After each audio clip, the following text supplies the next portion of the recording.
Okay. Where's the clicker go? I have the clicker. Okay.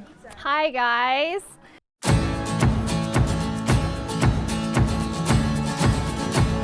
Hi, I'm Kamiko from The Budget Mom. Come along with me as I strive to live a life I love on a budget that I can afford.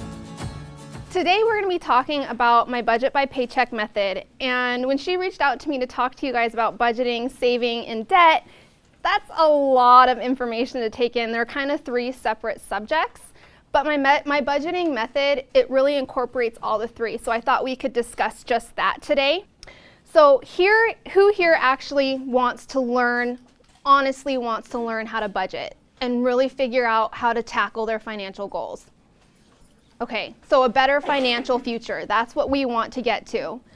So I'm calling this Budget to Freedom. And the reason I call it is freedom is because everyone talks about financial freedom. And in my method, each letters of the word freedom represent a different step to my method. Now the first step is find your why. And if you watch me on Instagram, you know how passionate I am about my why. My why is my son, James. He just turned 6 this year, and he was that aha moment, the first thing in my life where I felt like I had purpose. So a little backstory on how I got here. Back in 2011, I just graduated college. I came out with over $80,000 in debt. $33,000 of that was student loans, the rest was credit cards. And that is a huge load to come out with. Not knowing how to pay it off, not knowing how to manage my finances, I was completely lost. Then my son was born. And it was at that moment where I knew it was no longer about wanting to manage my finances and wanting to do better. I had no choice. I had to. I had this little boy who completely depended on me, and it changed my entire life. And if you hear me talk about him on my Instagram, most of the time I'm crying, and I'm very emotional about it. That's what your why should be to you. It should be so important to you that it lights a fire under you. You should feel emotion when you're talking about your purpose on why you want your financial life to be better. It's something where giving up is not an option.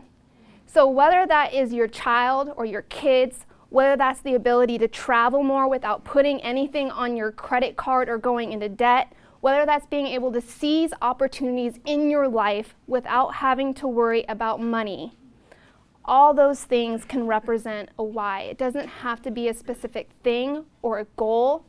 It can be a feeling. Maybe, I was that mom sitting at the kitchen table with my 1-year-old next to me, figuring out how I was going to put food on the table, how I was going to pay my minimum payments. I didn't want that life for him. And so I had to tackle this financial world and it's funny, I graduated with a finance degree. But what people don't realize is just because you're in those services, it doesn't mean that personal finance is a part of it. Budgeting, debt, saving money is usually not talked about. It's not where the money is for them. They can't earn anything by teaching those things.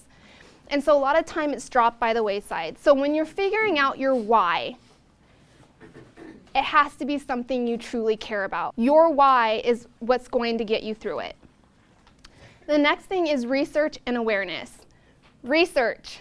Everyone hates me for this, but it's tracking your spending. Knowing where every dollar of your money is going, and it sucks. And a lot of my readers call this a slap in the face moment, where it's like, oh my gosh, I spent over $100 on coffee last month. That could have went for paying for a vacation with my kid. That could have went to paying off my student loans. That could have been one step closer to a better life for me, but instead it went to coffee. And a lot of time when you spend your money, it's like $2 here, $4 here, it's $5. It's not gonna make a huge difference in my journey, but it adds up. And for me, I have a personal preference on my tracking my spending, and I'll be showing that. You can see it in the brochure. I use the highlighter method. I am a manual person. So what you might be wondering, my budget by paycheck method and Dave Ramsey. Who knows Dave Ramsey? And who knows the baby steps? I tried it. I hated it. I failed at it. So I thought I was doing it wrong. And for years, I tried to stick with it. I tried to stay with the budget, but then I realized I had to do it my way. Your way, what works for you. Doesn't matter what anyone else in the world, it doesn't matter what financial experts are telling you, it's your way. That's the right way. It's being at peace at the end of the night, being able to put your head on your pillow and feeling secure and safe with your finances. Now, if that means your emergency fund has to be $15,000 like it was mine, then that's what it's going to take. It doesn't mean that you can't pay off debt at the same time. You can do both. But a lot of financial experts say you do one or the other. It's your way. So research and awareness, tracking your spending, figuring out where your dollars are going. Once you are aware of where your money is going, then in your mind you have a realistic image of your spending and you can start cutting costs. So that's the second step. Eliminate and reduce. It has to do with cutting those expenses. A lot of time my readers say, Miko, I was getting a $4.99 charge on my statement from some app that my son downloaded that's been going on for 5 years and I didn't even know. It happens. Or someone hacked my bank account, but I didn't know until 2 weeks later when I checked my checking account. Just random little charges here and there. Or it's, I'm paying $88 for the gym, but last month they charged me $129. It's those little things that you need to be aware of. Every dollar counts in this journey. Every dollar. And once you realize that, you'll start to see how much it adds up. And so it's about cutting those expenses you no longer need so you can reach your financial goals faster. It's about how much do you really, really want this? And for me, my son, he's that important to me. That's how much I wanted it. So I cut everything out of my life that wasn't a necessity so I could pay off my debt. So I could take him to McDonald's for an ice cream cone without worrying about if I had money in my checking account to cover it. That's real life. And that's what's happening a lot of times with my readers. It's embarrassing to share, it's uncomfortable to share, but unless someone says it out loud to let someone else in the world know that they're not alone, change isn't going to happen. Change doesn't happen if you stay silent. So, establish a budget. My budget's weird. I'm not gonna lie. Most of the time people put down their categories on a piece of paper, they assign a dollar amount, and then they spend the rest of their lives trying to stick to that limit and not go over. They fail, they go back to that budget, and they said, next month, I'm gonna get it next month. It's not working. You need to tweak. You need to personalize. What I've learned on my financial journey is that budgeting, you creating a budget, it's the most personal thing you will ever create. It is the only thing that is a true reflection of your life. Your budget, where your money is going, it tells you what's important to you, even if you don't know what that is. Where is the majority of your money going? That's what's important. That's where you're choosing to spend it. So obviously it has some type of importance to you. And so establishing your budget, it's paying your bills online. Now I do use the cash envelope method. So my budget by paycheck method, a lot of my readers say, well, you do the cash envelope, so it's kind of like Dave Ramsey. Yeah, it kind of is. But what I tell my readers, I'm not going to force you to do anything. I'm not going to tell you, there is no magical number. There is no magical percent of what you should be budgeting, what you should be saving. There is no $1,000 emergency fund. These are the steps. This is the process. You do it in your own way. You do it with the amounts and the limits you're comfortable with. My budgeting method is manual. I do not believe in using electronic programs for your budget. Kind of crazy. A lot of people think it's a lot of hard work, but it changed my life doing it that way. Most of the biggest aha moments that I found on my financial journey is because I decided to put pen to paper. I was doing the work. I wasn't plugging numbers into a program and letting it do the work for me. I was doing the work. And then all of a sudden, doing that work is what made my finances exciting for me. It was no longer like, crap, I gotta work on my budget this morning. I don't wanna look at my bank account today. I wake up, I wanna check my checking account. I wanna see what's going on because it's like, yes, $50 more just went to my savings. $50 closer. It's those little things, it's those aha moments. Like It took me many, many years to figure out why my budget wasn't working. One of them had to do with me putting myself in a box and not allowing myself to be creative and be my own self with my finances. But a lot of it had to do with other little things, and we'll get into that a little later on. Your debt plan. This is the scary time. This is the stuff that people are like, I don't want to see it. I don't want to deal with it. If I ask them, what's your interest rate on all of your debts? How much a month? How much daily are you getting charged for interest? How much do you owe? When is it due? Can it be reduced? Can it be negotiated? Can it be consolidated? How do you figure out what to do with it? What are your options? Do you use the Avalanche method? Do you use the Snowball method? Now, a lot of people, Dave Ramsey, he said Snowball method, gazelle intensity. You pound out those small debts first and then you move to the next one. Me, I'm a finance nerd. I love my numbers. And once I saw how much I was paying towards interest, it was not an option, wasn't even a thought to me. When I saw that I could save over $15,000 just in interest payments, here's something. When I started paying off my debt, my hardest debt, I had a $28,000 balance on a credit card that had 23% interest. Sleep with that at night. Okay? Try to figure out how you're going to pay your kid's school clothes and his sporting events costs with an interest payment like that. Over $600 a month. Gone. Poof. Into thin air. But here I was being told to pay off my smallest debt first that had 0% interest. Wasn't working for me. I chose the Avalanche method. And if you are familiar, I also have a YouTube. I show you this miraculous tool that puts it side by side. You list out your debts. How much do you save in interest with the Avalanche method? How much do you save with the Snowball method? It will blow your mind. And so, what's your plan of attack for your debt? Organize your savings. Prioritize your goals. When I ask people, what are you saving for? A rainy day, just in case I need it, in case my house blows up, in case my furnace goes out, in case my washer and dryer stops working. Emergency fund, okay. But what about what you want? What about the things in your life that make you happy, that sometimes come up and you don't have the cash to pay for it? So we use a debt or a credit card.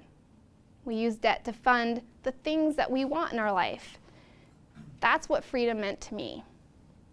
I wanted to do the things and experience those opportunities with my son without debt.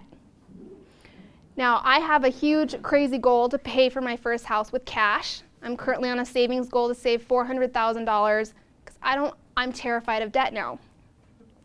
Do I believe that using a credit card is bad? Absolutely not. If you have a rewards card and you can get those points, you can get those free miles, go for it all day long. But you better be disciplined enough to pay it off every single month. Me, I'm honest with myself. I am not good with credit cards. I'm a spender at heart. I'm the type of person, you swipe a card, I'm like, pay with it later. Take care of it later. My paycheck comes, it's gone.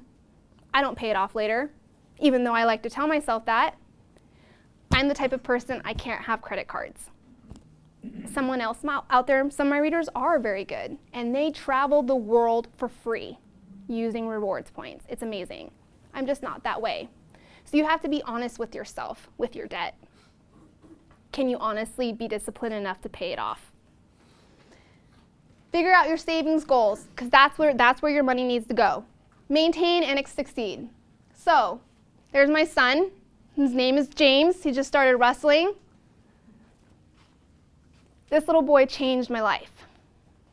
And I'm hoping by discovering your why and what matters to you, because it goes beyond, let's step outside budgeting and finance for a second. Your why trickles into everything else that you do. Are you wanting to get a job promotion? Are you wanting to tackle another opportunity in your life? Are you struggling? Are you feeling depressed? Are you feeling defeated, beaten down? Are you feeling like the people around you aren't supporting you? Your why will get you through it. So, it's that passion, it's that motivation, it's that dedication, all of this stuff. That's what your why is going to give you. That's what needs to be established before you even open a piece of paper to tackle your budget. This is what my expense tracker looks like. This is how I track your spending. This is what makes you aware. It's how you identify where your money is going, every penny. From here, this is where you make change. Oh, okay, I wasn't too bad in September with my food. Sometimes a lot bigger. And I do this too because it keeps me accountable. By sharing my real numbers with my readers, it's like when I stop at McDonald's for a Big Mac, I'm like, dang, I gotta share this with my readers today. Everyone, all 145,000 of my followers are gonna know I went and got a Big Mac today. So it makes me accountable. You may not have that accountability, but if your passion is there and your drive is there to truly make a difference in your life, you will start to see this accountability in yourself. So, does this make sense to everybody with the highlighter method? Okay. Eliminate and reduce. The first step in the budgeting process is always tracking your spending. And then you get to like this, where you categorize all of your spending at the end of the month. In September, so this is last year, I spent $299. I had a $400 budget for my food. This is where you really get to see where the problem areas are in your spending. This is what's going to give you the categories for your budget. This is how you make a realistic budget. A lot of people, when they start a budget, they write down categories that they think they're spending. I'm spending money in food, clothing, supplies for my son, gas, fun money, miscellaneous, those type of things. Everyday, normal type of categories. They wing it, right? This is making a budget off of what you're truly doing with your spending. Not only that, it's going to tell you what limits you use for your categories. It's no longer just assigning fictional numbers or unrealistic numbers, because that's how you fail.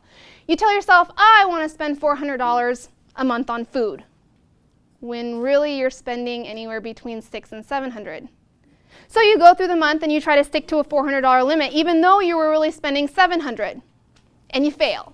You do it next month, and you fail. And then you're like, okay, crap, budgeting just isn't working for me. No. Because you're using a number that's not realistic to your life. Now, am I saying that you can't cut a category? You can't cut expenses? Absolutely not. But you cut it in small increments. You want to cut your food budget? Awesome. Do it by $50 for the first month. If you can do that, the next month, maybe bring it down another $25. This is how you reduce your spending.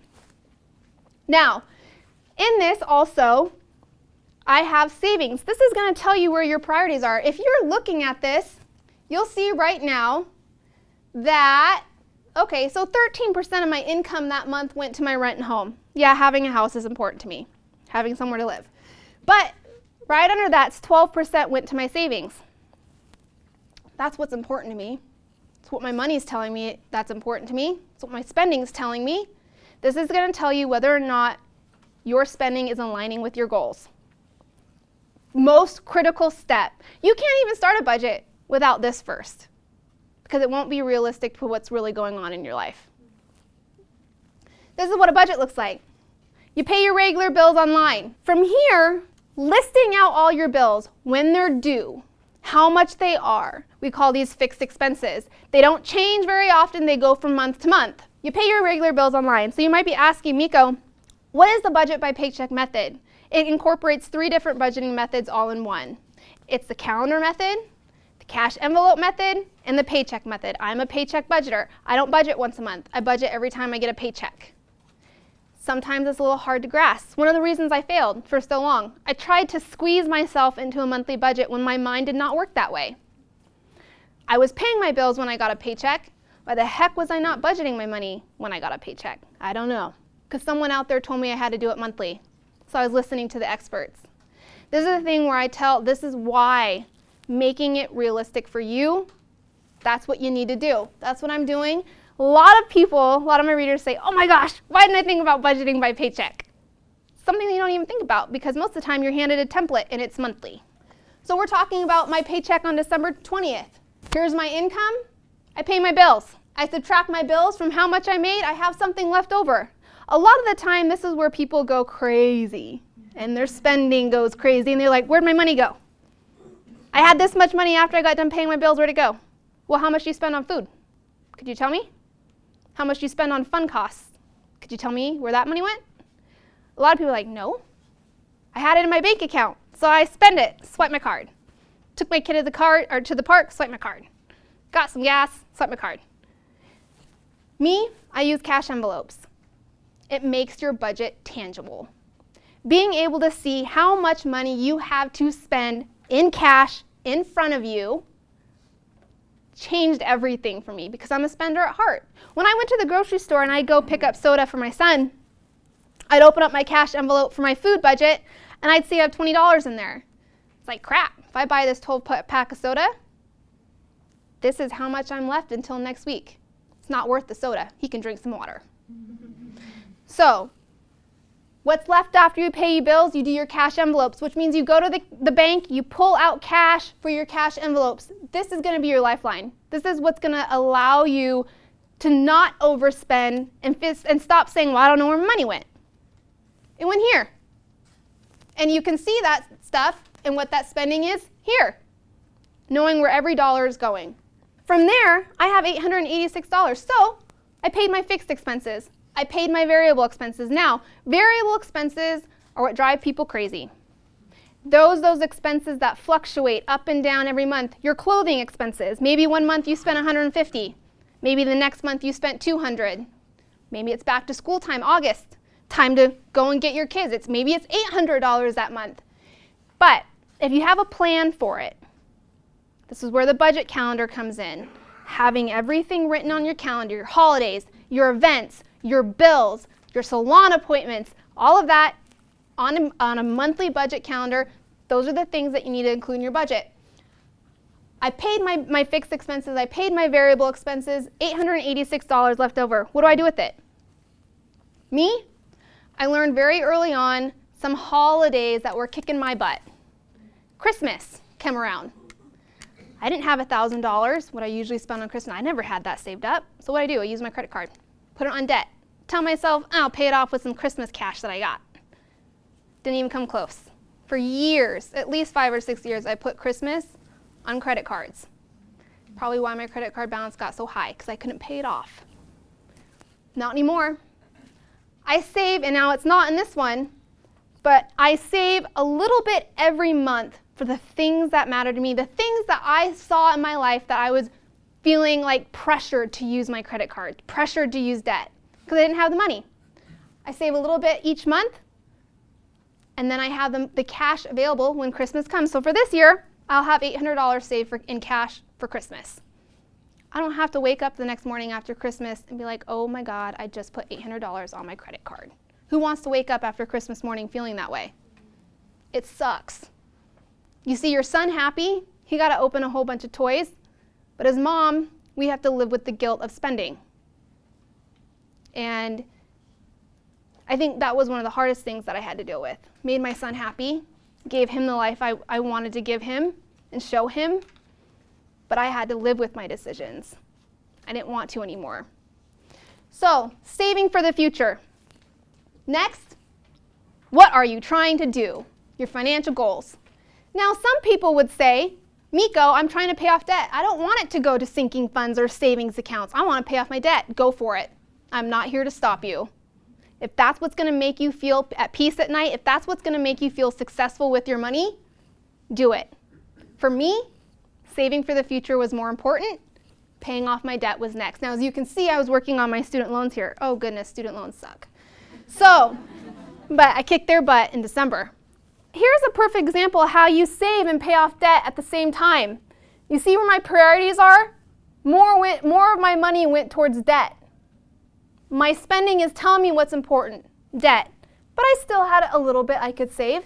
Now, some people think $5 a month, where does that get you? $17 a month, where does that get you? It gets you to your goal in very small increments. You do what you can do to get you to where you need to go, even if it's $5. So, debt plan. Everything you need to know to pay off your debt, get it in front of your face. It's scary, and I hated every part of it. But it's real life. And until you're ready to see it on paper, everything on paper in front of your face, and you're scared of it, you won't be able to tackle it. So you got to create a plan. Listing out the debts that you owe, your balance, your interest rate, your minimum payments. And then you're going to decide what order you're going to pay them off. When you're on a debt payment plan journey, you're going to tackle one debt at a time. The rest of them, you pay the minimum payments to. Whether you decide to pay off the debt that is highest interest rate or the one that has the smallest balance, that's completely up to you. It's what's going to keep you motivated. Okay, it comes down to saving on interest. Is that what's going to keep you motivated? Or is it seeing your debt disappear quickly? And that's what the snowball method, you see progress fairly quickly because you're paying off that smallest balance first.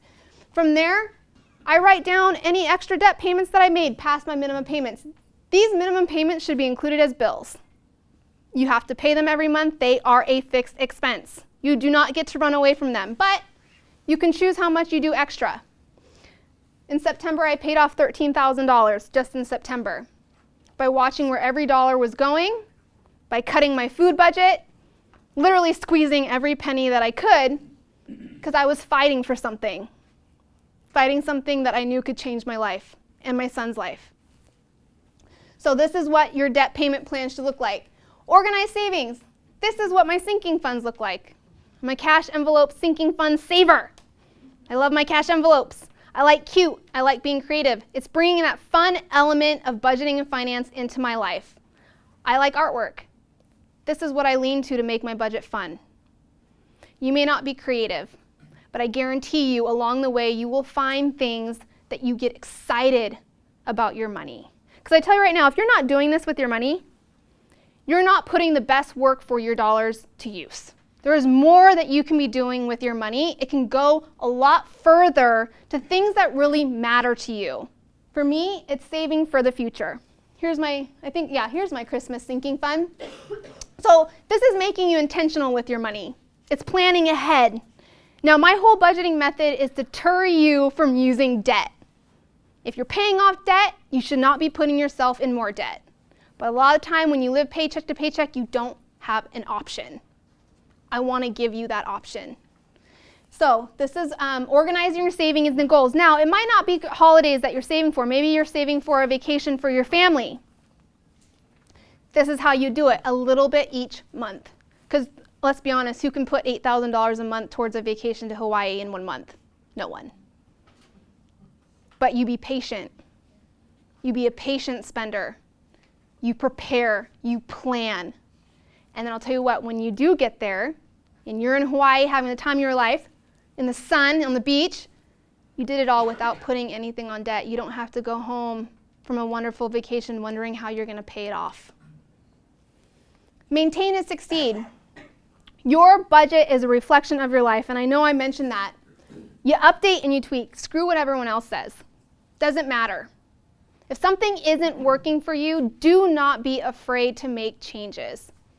And I know a lot of you, when you do, you'll know right away the changes that you need to make. You might just be scared to make them because you feel like it's not the right way, that it's the wrong way. It's not what you heard. It's not what people are telling you. It's your way. That's the right way. It's being at peace at the end of the night, being able to put your head on your pillow and feeling secure and safe with your finances. If you found this video helpful, please share it and don't forget to subscribe.